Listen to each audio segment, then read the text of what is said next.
But all right. So yeah, I'm Max. I'm the founder of Gumloop. And in this workshop, I was going to introduce the idea of how you should approach automating work with AI, best practices, and also how to use Gumloop uh, to its full potential so that ideally you can avoid doing a bunch of repetitive, time-consuming work and focus on what really matters. So I'm going to share my screen and walk through kind of a really short slideshow, but then also a live demo where we build together and you can ask questions. So I'll share my screen here. Okay, you can see my screen just sweet. So this is going to be recorded, by the way, and uploaded to our YouTube channel. You don't have to take notes. And we also have a moderator in the chat, Shreyas, our intern, who's awesome. So if you have any questions, he will be potentially answering you in the chat, or I can answer them directly on the call. So yeah, let's get started. So I think that one of the first distinctions that I wanted to go over was the difference between AI agents and AI workflow automation or AI automation, which is what we do at Gumloop.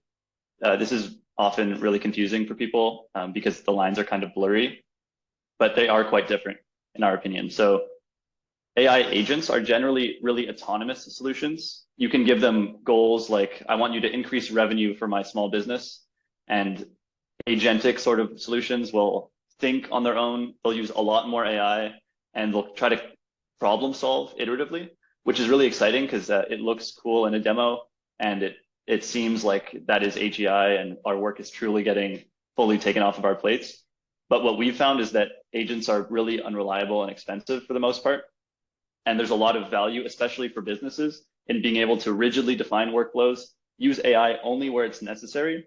And what that does is it makes your workflows hyper reliable because AI, which is the most unreliable part, is only used at those key moments. The rest is all just infrastructure around how the AI is set up. And it's also a lot more cost efficient because also AI is the most expensive part of all of these systems. If you're really running things at scale, it can cost more than an actual employee. So that should probably be avoided.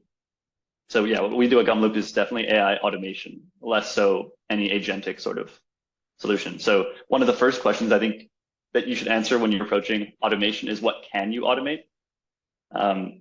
Generally, what we say at Gumloop is if you're able to describe a task as a list of steps, let's say you're writing a note to your intern and you want to define this new workflow as a list of steps. If you can do that, package your task that way, then you can totally automate it. What you can't automate are things that might require tons of experience or more open-ended tasks. So things like expert level decision making, like a judge making a decision at the end of a court case. They're definitely relying on like 20 years of studying a bunch of different sources. It's really open-ended and kind of impossible to automate at a high level, at least right now with the current models. And then also open-ended research tasks. Generally, people who struggle with Gumloop don't know exactly what they were trying to automate in the first place. So if you actually can't define how you would do this task manually, if you can't list it as that list of steps, then it becomes a lot harder. Tasks like, oh, if I can't find the information on this source, I go here, then I check here, then I open my phone and get a phone call from my mom who tells me that the information's over there. Like all of those open-ended sort of tasks are really difficult, but what you can automate, which is a lot more than what you can't, is generally like document processing is really popular. Any sort of repeatable analysis work, whether you're analyzing a comment on social media or a thread somewhere in some internal source, internal like Slack channel, or if you want to do like mass web scraping, content generation outbound, all of those tasks are really repeatable and worth automating. What should you automate? This is the last thing before we go to the demo. I think this is also really important. Generally, there's three things that make something worth automating. If it's really repetitive, the work that you put into building the automation obviously pays off way more if you're doing it thousands of times a month or hundreds of times a week. If it's painful, sometimes a task might be really repetitive, but it only takes like 2 seconds and it's not that painful. It's like moving something to an inbox.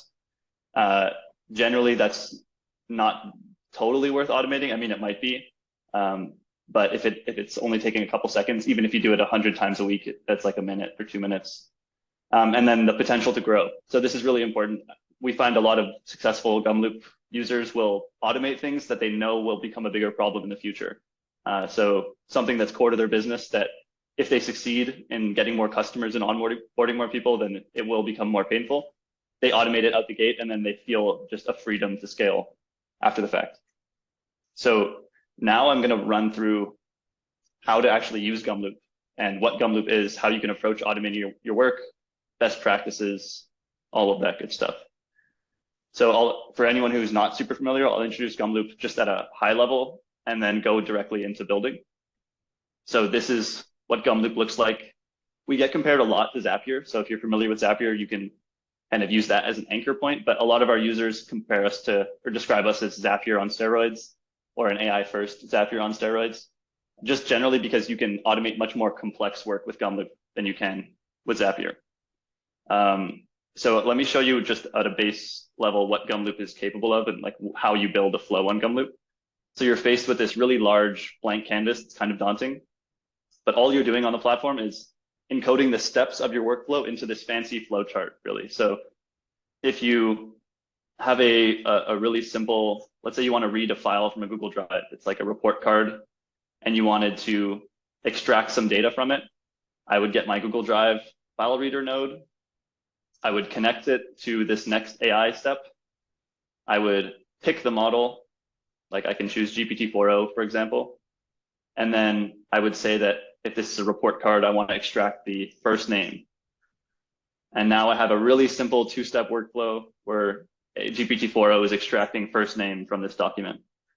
Obviously, this is not useful at its current state, but that's basically how you build with Gumloop. And then all you have to do is just hit run in the top right corner, and your workflow will be executed. If it's dumping into a Google document, a Google Doc, or like sending you an email, then that will be the output, and you'll get that notification. So for this workshop, I wanted to go over this use case. So company research from a Google Sheet.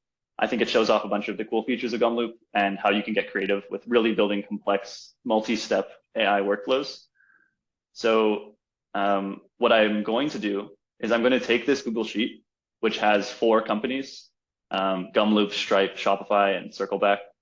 And it's going to be running the same sort of research step on all of them. And if you're able to build that research step for one of these companies, then we can loop it over every row in this sheet. And even if we had 10,000 websites here, we'd be able to really get some nuanced research out of it. So what I'm going to be extracting is for this URL, I want to get the company name, I want to get their annual revenue, their web traffic, their LinkedIn URL, their head count, and then an AI generated description about what they actually do. So I'm going to start off with creating scraping the website. So if I want to scrape the website, I go into our node library and I'll go and search scraper, and I'll drag in this website scraper. So what this is doing is if you pass in a URL, it will output all of the content on the website so you can feed it into your AI steps. So I'll go over here, I'll get gumloop.com, for example, and I now have a single step workflow where I scrape a website. I can press run, and it is now visiting the website, loading it, getting all of the content, and it should be done in a second or so. So yeah, it's done scraping the website. If we want to see the outputs, I can click view outputs to see like what it got. But that's all the raw content. And so the next thing I want to do is I want to know what the startup's name is. So I want to have some large language model take all this content and just extract the company name. So I'm going to go into our AI category. They're all kind of separated by categories here. And I'm going to drag an extract data node. I'm going to pick GPT-4o, but you can choose a much cheaper model. Like I think this task is really simple, so we can use GPT 3.5 actually. I'm going to drag the website content that we're scraping into this node, and I'm going to say I want the company name. And the description is the name of the company. Obviously, this is a really simple extraction. If there was more nuance here, you can encode all of your, it's like micro instructions for the LLM to understand. But now if I run this again, it's going to scrape the website, and then perform this data extraction step. So yeah, we are Gumloop. Super easy task for the LLM. Yeah, I think even a worse model than GPT 3.5 would do that reliably. The next thing I want to do is I want to summarize what this company does. So I'm not going to use the extract data node. I'm just going to do a normal ask AI node, which is essentially like going into ChatGPT or Claude and asking it a question. I'm going to say, I already have this pre-written here. This is a company website. Give me a super concise one-liner about what they do. The quality here matters a little bit more, so I might go ahead and choose Claude 3.5 Sonnet, and then run this whole flow again. So it's going to scrape the website, run the extraction steps, and we should see our output. So it's okay. So Gumloop provides an AI-powered no-code platform for automating business workflows and processes. Super accurate. One feature I want to show you here is how you can resume a workflow from any step within it. This is a feature that a lot of users don't know about, but it's really powerful for iterating quickly. So let's say I wanted to tweak this and say, tell me what they do in Spanish. I can press resume up here and just run this node. So I can avoid scraping it again. What that does is if your workflow took like maybe 10 minutes to execute, you can resume from that last step and tweak your prompt iteratively. So here we have the Spanish translation. I want to undo that because I don't actually want it in Spanish. I'll go ahead and save this. Okay. And now what I want to do is I want to dump this in our Google Sheet. So I'm going to add a Google Sheet writer. This is really where the Zapier sort of comparison comes in because we have a lot of the same sort of integrations. But I will go ahead and paste in this link.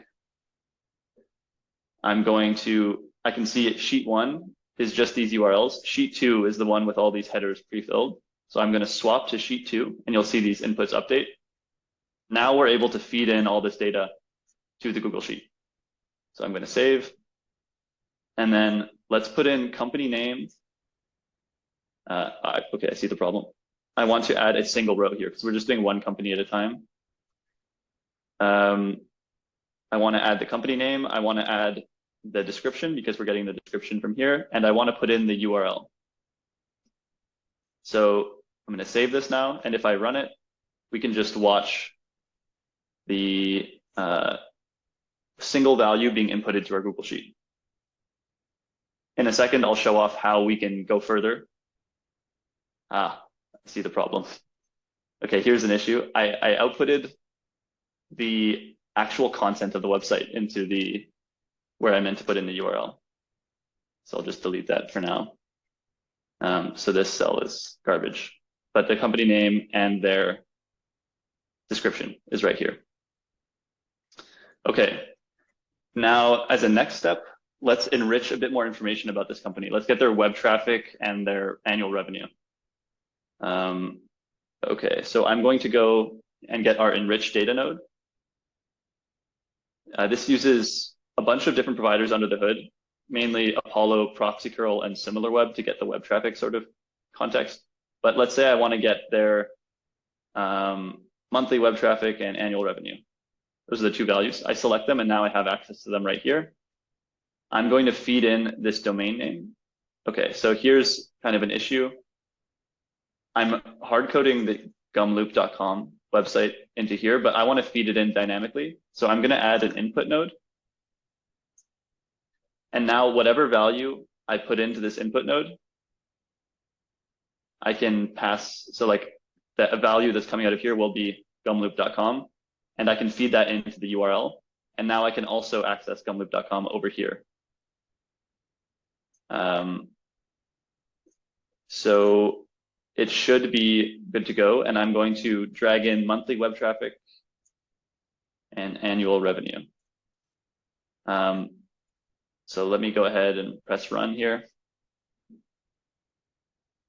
It already enriched the company information basically instantly. Now it's scraping the website normally takes like 10 seconds, depending on the website. And it's added it to the Google Sheet. So it didn't find our annual revenue because we're such a small company. If I run this for Stripe, which I will in a second, you'll see it gets the revenue. And then it gets our web traffic. So apparently we have 23,000 monthly visits. But yeah, that is the enrichment step. I'm going to save this, and now I'm going to show off how we use this concept of subflows. So how we run this flow that works for one website on every website in the Google Sheet. So down here, I want to make a new flow in this workbook. Kind of like you have different sheets in a Google Sheet. We kind of imitated the user experience here. I want to have another flow in this workbook. So I'm going to go ahead and press new flow. I'm going to name this one as process single company. Okay. And then in flow 2, all I want to do is read from this Google Sheet, from sheet number 1 specifically, and then run that research flow on every company. So I'm going to go Google Sheet. I'm going to get a reader, and I have to specify what file I want to read. So I'll just copy the URL, use link.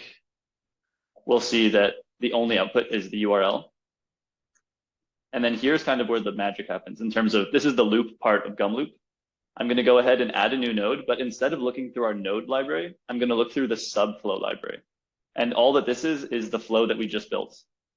So let me go ahead and save this and refresh so the icons update. I think they look nice. Okay, so in flow 2, we see that we have access to process single company as a node.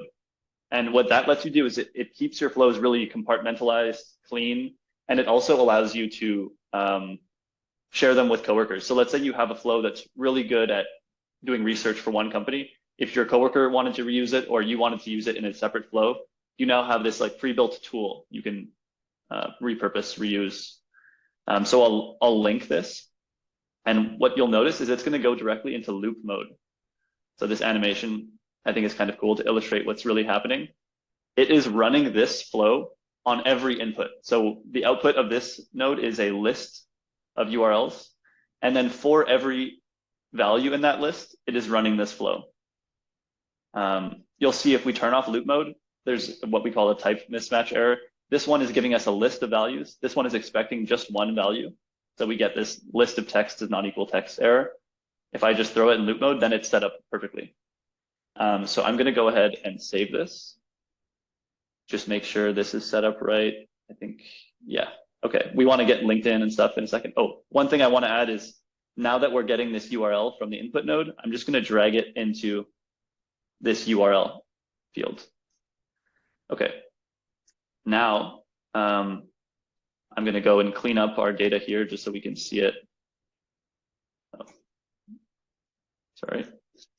Okay, so we have a clean sheet, and then I'm going to run this. And there's one intricacy you'll see right here. It is processing each of these links at the same time. So on the premium plans of Gumloop, you're able to get concurrent step execution, we call it, up to 15 at the same time. So instead of it going one company at a time, it will be dumping them all into the sheet, which really speeds things up, especially if you're doing 5,000 websites, for example. Doing it 15 at a time will speed it up quite a bit. So for Circleback and Gumloop, we're both really small startups, so Apollo wasn't able to get our revenue, which is totally understandable. It got our web traffic, and then for Shopify and Stripe, it dumps these massive numbers that they generate every year. Okay, so that is how you use subflows, how you loop things and build independent flows that you can test. That's also kind of one perk of subflows. We can independently test websites on this to make sure they work before we run it at crazy scale. Now I'm going to add another add-on. So let's say I want to find their LinkedIn URL and I want to scrape their headcount so we can get an idea of how big of a company they are. Okay, so I can get their LinkedIn URL from here, to be honest, but I'm going to find it in a much cheaper way, for example, or just to point out, because this node is quite expensive. It's using Apollo under the hood, which is an expensive API, so it does cost Gumloop credits to run. But I'm going to find the LinkedIn URL in a much cheaper way and then scrape the results with AI. So let's make a new flow called, I'm going to name this find and scrape company LinkedIn. All right, So all I'm going to have as input is going to be the company name. So I'm going to save that. And then if I were to go back here, I can add this subflow just to show find and scrape company LinkedIn. The only value it's expecting is company name. And we're going to be able to get that from this step because we're extracting the company name. But we're going to add obviously a lot more logic in here for how we find the company URL and determine it's the right one and all of that good stuff. Okay, so what I want to do is scrape the web. I'm going to use our web search node. This is just using the Google API under the hood. So you're able to get the top results from Google. And if I were to pass in whatever company name, let's say we're looking for Gumloop, or yeah, we'll look for Gumloop.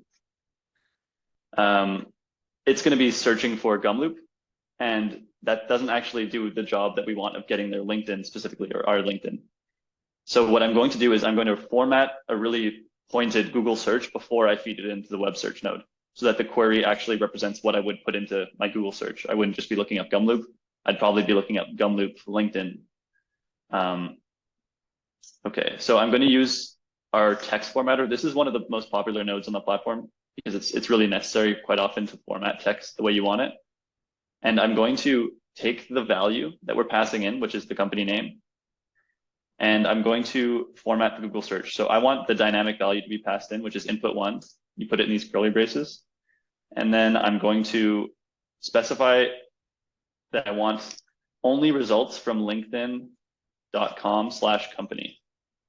This is kind of like a cheeky sort of way to search, but it forces Google to only return sites that start with linkedin.com/company, which restricts the number of results they can give you and often gets you that LinkedIn profile as the first result. And now that I have this formatted query, I'll pass it into the web search node. So let's run this flow just to see how it's working. Okay, so the first URL that it returned was, I mean, we're going to see you saw the admin dashboard because I'm the admin of that page. But let's say I want to do circle back.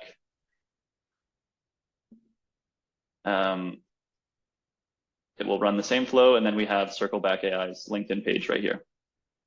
So a couple notes here. A lot of people want to do this sort of like LinkedIn searching and scraping, but LinkedIn doesn't give access from an API perspective. Like they don't let you just use the raw LinkedIn API to do LinkedIn search. So we're just using Google as a roundabout way to get that information.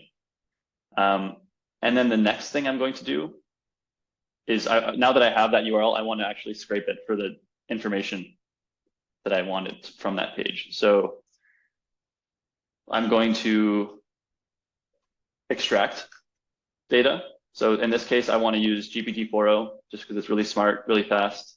And I want to extract headcount. And here I'm going to explain a little bit that this is company headcount. And I'll say this is a hypothetical LinkedIn page, extract their headcount. And I'm actually going to pick a worse model on purpose here just to show you how things can go awry if the model gets confused. So I'm going to, if I were to pass this in, it's going to go into loop mode because it's returning a list of URLs and it's going to run that on every URL. That's not what we want. I'm going to get list item. So this is just a way to just get a particular item from the list. I want to get the first one. And now it's not going to go into loop mode because we only have one link we're scraping. Oh, okay. Here's a step I completely forgot. We can't just extract data from the URL. We have to scrape the website. So I'm going to add a website scraper.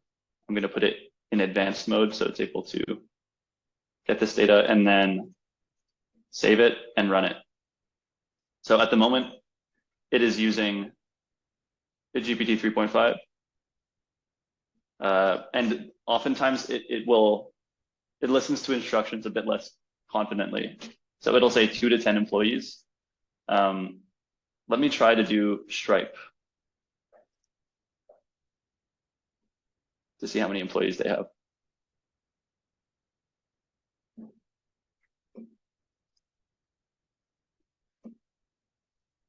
I, for example, don't want it to say employees. So I think 3.5 might be able to do this, but I'm going to add just extra instructions here. Do not say employees. Save it, and then I'm just going to rerun this step from here, which is something I should have been doing this whole time. Okay, it just said 1K to 5K, which is right.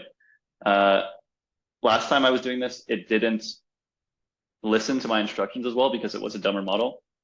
But in this case, it worked great. So we'll continue with GPT 3.5.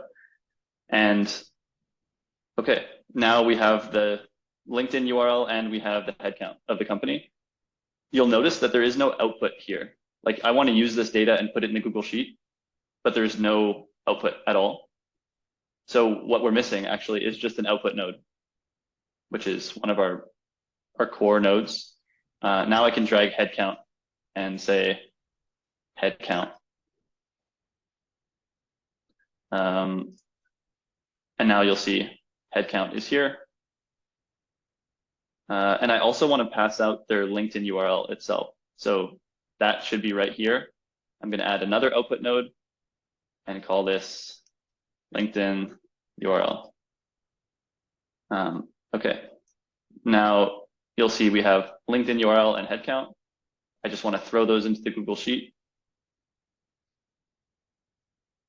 Oh, okay, I had to shake it a little bit. Okay, headcount and then LinkedIn URL over here. And now we should be good to go. This subflow is updated. So it's getting the LinkedIn URL headcount right into the sheet. And all we have to do is run this big flow again to do it for all of the companies. Okay. So I'm deleted the data and I'm running it again. You'll see it'll start doing all the scraping one at a time. We can actually visit these subflows being executed in real time and see where they're at, debug what's going on. Let me go check on this one. It's in the Ask AI step. And we can see in this subflow, it is triggering another subflow, which is finding and scraping the company LinkedIn. So we can go check on that. Normally the bottleneck is the web scraping. Okay, here, that is wrong. We can fix that. So let's check on, they're all done. So it said for Shopify, the headcount was 1,900. Like, that's just weird. Let's go check it out. So they seem to have, I don't even know where that came from, but that is kind of the difference between GPT 3.5 and GPT 4.0. So let's go ahead and change that. So I'll go back into our subflow, process single company, go to the LinkedIn part, and then I want to change this to GPT 4.0, and we'll try Shopify again, see what it says.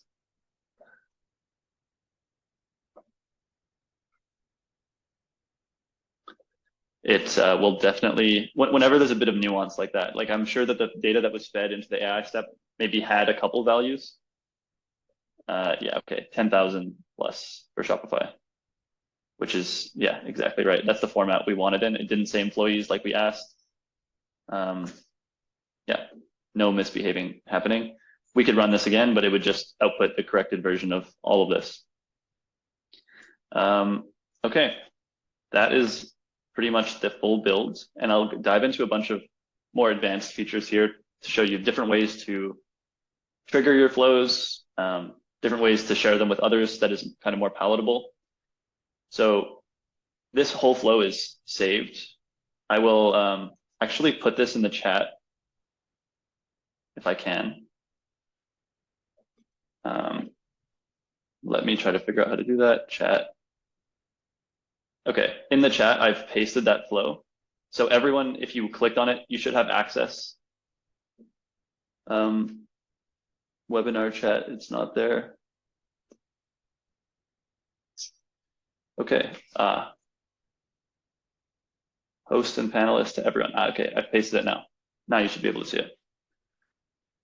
So you can share a link to any flow with anyone else and they can view it and then clone it as their own. So you should all be able to take this flow and press clone, which will allow you to, it's basically like a carbon copy you have under your account as if you built it yourself.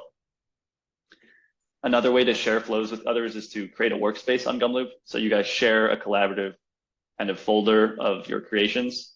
And if someone else wanted to build upon what you've created or run something that you've built, they can also do that. Just go ahead and share that and show off. You can go into your workspaces and work with others. Okay. Another really interesting feature of Gumloop that a lot of people don't know about, that I don't think we do a good job of demonstrating, is this concept of Gumloop forms, we're calling it now. It used to be called user view. But this is a way, if you wanted a really nice UI to trigger this flow with, you would be able to kind of package your flow into an interface and then share it with other people. So that sounds a little vague, but let me explain. Let's say in this flow, I click show as user input, and then I'll say the URL of the company you want to research. I'm going to save this, and then I'll call this company URL. Okay, so let me just refresh to make sure it's saved. Okay, so this node now is exposed in the Gumloop form. So we have process single company, and you have this ability to add just kind of just specify a single link. So if I run gumloop.com, it is running this flow, and I don't even know what's going on under the hood. It is just like a tool I have access to.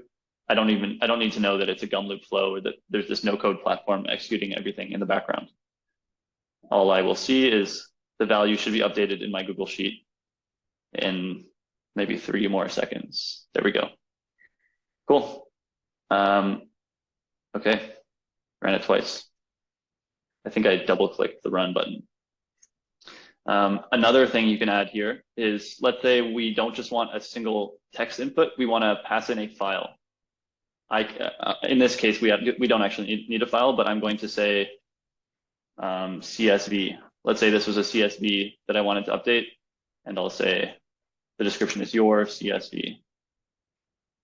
In reality, I'd want to connect this to part of the flow and use this, but when I open the Gumloop form, I'll now have an input field for CSV. So if this was something that processed incoming like PDFs or some document like a CSV or an Excel sheet, all you have to do is send this link to your coworker, and then they can drag in the file and run your flow as if they built it.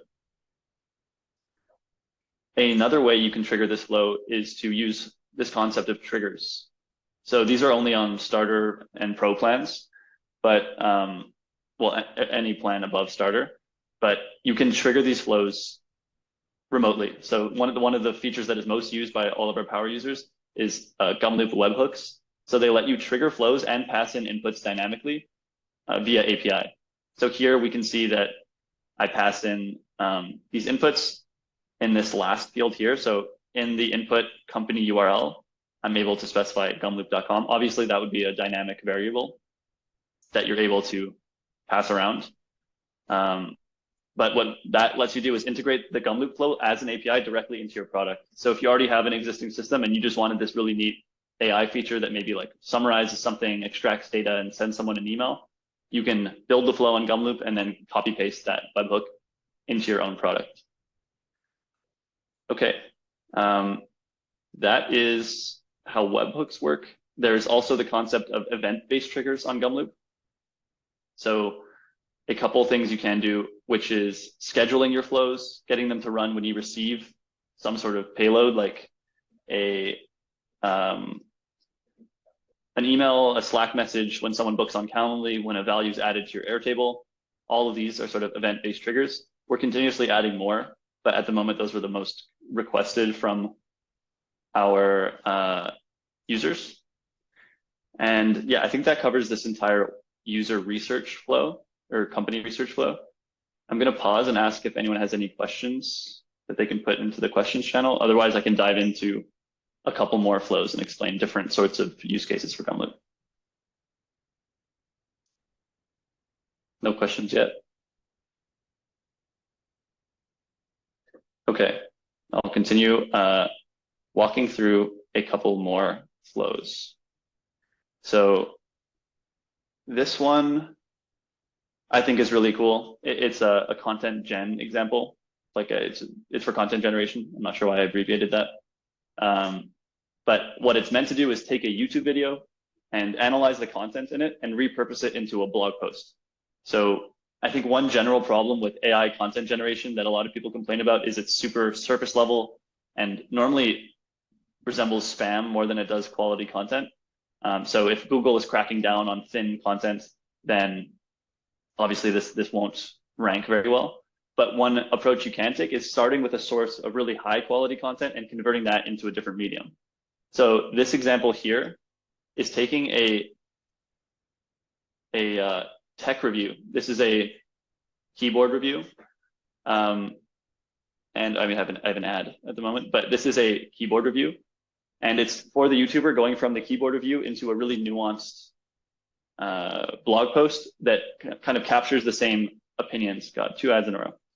But it captures the same opinions, like their observations about whether or not you should buy the keyboard. It writes an introduction about the actual content, and it formats it all really nicely into a blog post. So this flow here, you pass in just the URL itself. It runs these 2 subflows. We now know what those are. And the blog post is live right here. So it gets the thumbnail, it writes a title, it formats an introduction, all of the main observations, and it also embeds the YouTube video at the bottom of the page. So this is cool because you can process one video, but the real magic is when you process a whole Google Sheet, for example, of videos. Let's say you have 1,000 videos. You can actually blast with AI all of your content directly to your CMS. I can touch a bit on how we get quality output from the AI for content writing here. So this flow, it does look quite daunting, but it's pretty simple when you break it down step by step. It emulates all of the steps that I would take as a content writer, with a couple little tricks here and there to get more quality out of the AI. So the input is just the URL. I get the transcript, which is my source of information. It's not actually watching the video, it's getting that long YouTube transcript. And I feed it into 3 different AI steps here. This is kind of one major problem that people complain about with AI, the idea of hallucinations and it misbehaving, not listening to instructions. Generally, if you're seeing that occur, you're either using a model that's kind of just not equipped to handle the task, like you're using GPT, like the first version of GPT-3 would misbehave and hallucinate a lot more than 4.0 or Claude 3.5 Sonnet. But the most important thing is managing how much context and how much instruction you're feeding into each LLM call. So if you take the YouTube transcript and you pass it into a single LLM call, asking it to generate a blog post, the content is going to be really thin, and if you have 10 instructions there talking about tone and instructing it to speak in the first person, for example, it will probably listen to half of those, just because it's so much information for the model to keep track of. Kind of like if you have a teenage son or daughter and you give them a list of 15 tasks to do, they're most likely going to forget a couple and only focus on the ones that they're able to remember. So what we're doing here is splitting the task up into 3 separate tasks. I want to generate an introduction first. So here, I mean, this is called an Ask AI step. I can rename it just to be more kind of document what we're doing. This is generating an introduction. I'm saying speak in the first person in the past tense, write a 2-sentence summary, giving it the context. And then a second step, which is probably the most important one, generating the observations as a list of point form steps. And then finally asking it to focus on the end of the transcript and tell me whether I should buy this keyboard or not, which is pretty much what everyone wants to know at the end of the blog post. Here I format the prompt for the AI, and I'm just explaining, I'm connecting these 3 outputs into one larger body of text, and I feed that into the AI, and I say, this is a tone checker. So I noticed when I did this the first time that it would use a lot of words like convenient, functionality, and stupendous and amazing, which didn't actually mimic the tone that I wanted for the blog post. So this other step is taking the entire written blog post and just checking it for tone corrections. The last step I do here is convert it to HTML. So I'm feeding in the entire tone corrected blog post and formatting it in HTML. And by doing it in these separate steps, I'm getting really high quality content, really high quality tone checking. And then finally, it's formatting it exactly as I'd like. with no hallucinations. It's not cutting off any text or forgetting my instructions. And you can see here I'm using Claude 3.5 Sonnet or GPT-4o here, GPT-4o for all of these steps. So I'm using the smartest models I can because it's a pretty important quality wise from a quality perspective. And then all of that is being dumped directly into our CMS, which is Ghost. But you can dump it into any CMS that we support on the platform. This can also be shown as a Gumloop form if you wanted to just bookmark this and then be able to publish blog posts with a single Control-C, Control-V. That is also doable.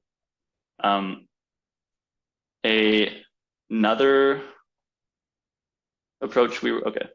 There's a bunch of other things you can add to this, like translating the blog post to multiple languages, extracting affiliate links, embedding those at the bottom of the page. All of that is, it's kind of infinitely customizable, just like this would be customizable if you were writing it in Python. Okay, I think we have time for one more use case walkthrough that ideally will be very different. Okay, pitch deck analysis. I think this one's really cool. So this one monitors an email inbox, which is something we haven't seen in the other two flows. It processes PDFs with OCR. So it's using vision models to extract content from PDFs and then running a few AI steps and dumping it all into a database and sending us a notification. So this was built originally for an investor who wanted to monitor an email inbox that was pitch decks at their investorname.com. And whenever a partner or the analysts were getting incoming pitch decks, they were just forwarding them to this inbox. And what was happening is they had a trigger set up so that anytime this monitored inbox would get an email, it would run this flow.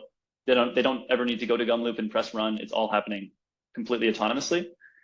And we're making, so it starts off with this Gmail reader, getting the email body attachments.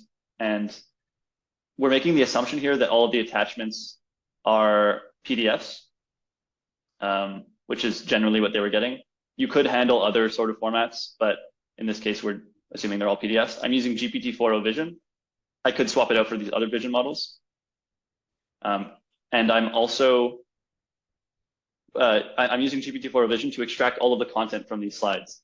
So even if there's graphs or images that are explaining why this market is particularly valuable or what the total addressable market is, the LLM is able to understand what it's looking at and extract the content. I format it all into this large chunk of text. So even if it's 10 slides, it will just be one kind of like a small essay about the company. And I feed those into 3 AI steps. So you can see a pattern here across the previous flows I've shown. And now splitting things up into individual steps is really important for quality. The first thing I do is I get the company traction. I ask the model, GPT-4o, specifically to get a point form list of all their traction. And also I'm encoding a bit of expertise here that the investor had, which was like, if you see massive numbers, if there's a slide that just says $4 trillion on it, you can normally assume that's a projection. It's not anything that they actually have going on because this was an early stage investor. Similar sort of step here, I'm extracting the company name and revenue with another assumption here saying if you don't see them mention revenue explicitly, they're most likely pre-revenue.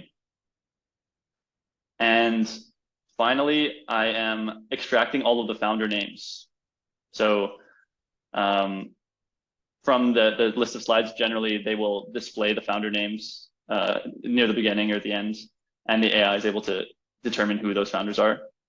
So we get a list of founder names. You'll notice here, I've checked off extract the list. So it's not just a chunk of names side by side, it's a separate sort of list of names.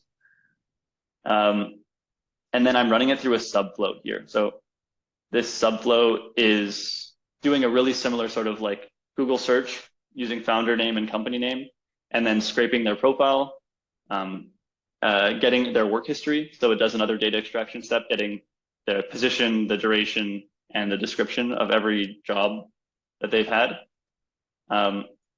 One thing to note here is a node you haven't seen before, this thing called an error shield. Oftentimes there is data that, I mean, not oftentimes, but sometimes there's data that might cause an issue, like a founder doesn't have a LinkedIn and it can't find anything reliable. An error shield is a way to kind of gracefully handle an issue. So if this subflow were to fail, like it's not able to scrape the LinkedIn profile because there is no LinkedIn profile, then it will skip over that founder. So instead of failing the entire flow, it will just gracefully skip over the problem causing value. And here, what I'm doing is I'm writing to a Notion database. So over here, you can see in our data writers, we have this Notion database writer up here. We could swap it out for like an Airtable one, for example, or Firestore, or write this to HubSpot or dump it in Slack.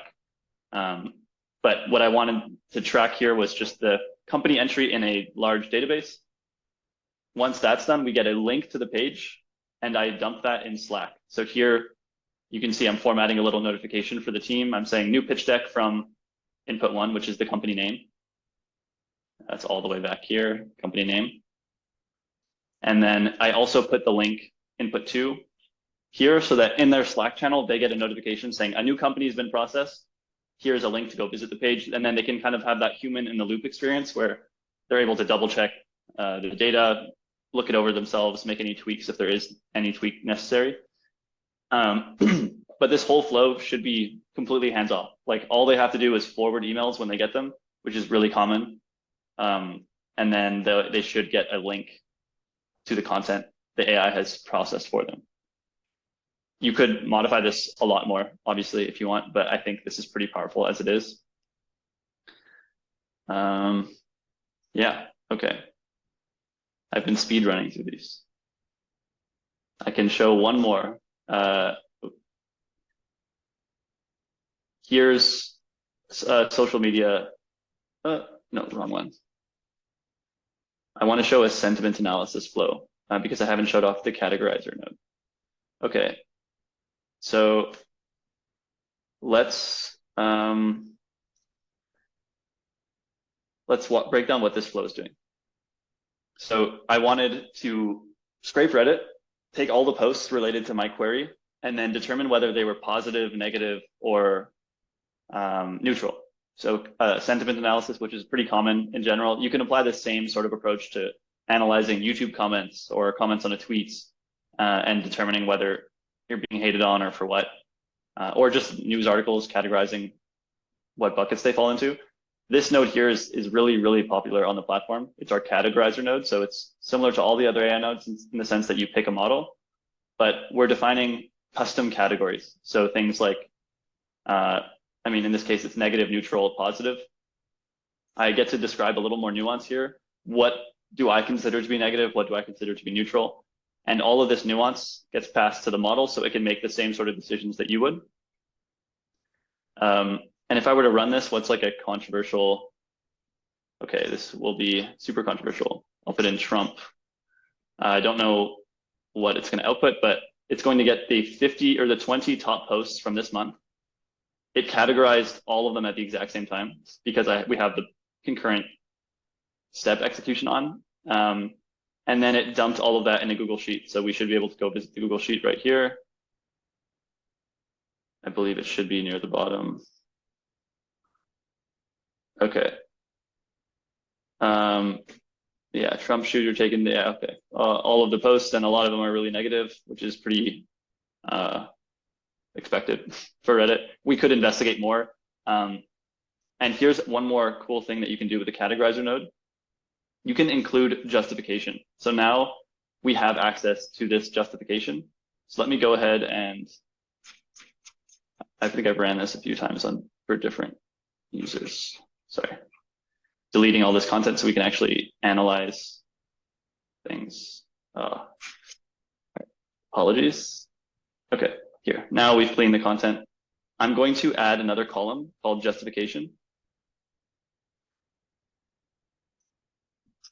And now we're going to be able to see why the AI categorized it the way it did.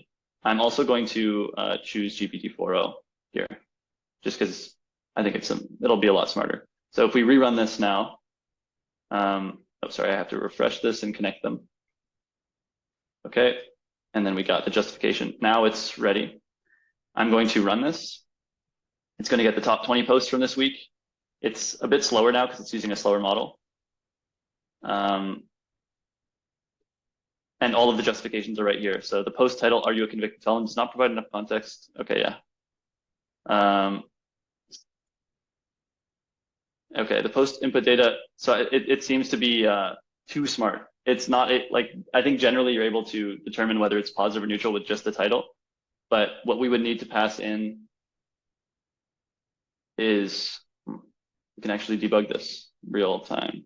Okay, so post contents for a lot of these are empty because they're actually image posts here. Yeah, a lot of these are just images of the Trump shooter. So it will say intelligently enough that it can't provide enough context. So this post contains highly critical, derogatory, insulting language towards Trump. We can go see. Yeah, okay, it definitely does that pretty explicitly. So if we wanted to analyze images, we would have to add another image analysis node, which we also have. But I guess that's something you would take into account for this sort of task if you're processing content that is really heavily image-based. Cool. Okay, those are 4 use cases of Gumloop. Obviously, you can take it any direction you want, build whatever flows you have in mind. Just to show you more advanced features on the platform, you're able to also see your credit usage over time, how many flows were costing you what credits, and track that. You also have the ability to, since we're using a credit-based system, certain nodes like AI calls cost credits, but you're able to wipe out the credit cost if you provide your own API keys. That really helps power users not spend thousands of credits per flow. They're able to spend like a couple because they've wiped away all of the API related costs. Yeah, and then you can build arbitrarily complex flows at scale. That is pretty much it for this initial Gumloop workshop. If you have any questions, feel free to email me at, just type it here, max@gumloop.com. I'll paste this in the chat. And I can answer any questions you guys do have if you had ideas after the workshop. But yeah, all right. Thanks everyone for attending. Hopefully this was helpful. Enjoy using Gumloop. Someone raised their hand. Lorenzo, believe you have to type. I can't. Oh, allowed to talk. I didn't know I could do that. Hello. Hey. Hey, thank you so much, Max, for the webinar. It's just because I sent a couple of questions in the Q&A. I'm not sure you saw that because it looked like you were not getting the questions. Yeah, I don't actually see any questions in the Q&A. Maybe there's 35 questions in the Q&A. Yeah. Oh my gosh. Okay. All right. I can answer yours first. What was your question? Well, the first one is, it's related to the first example that you showed, where you have, something analyzing a URL, and then you put that as a subflow of a bigger flow that starts with a Google Sheet with a list of URLs. So I have pretty much the same flow. My problem is that if I have more than 10 URLs in the original Google Sheet where it gets the URL from, then in many cases the subflow generates an error and it stops the whole flow. So it looks like it's running out of memory or something. Specifically, it says that the length exceeds the maximum token length, blah, blah, blah, for the model.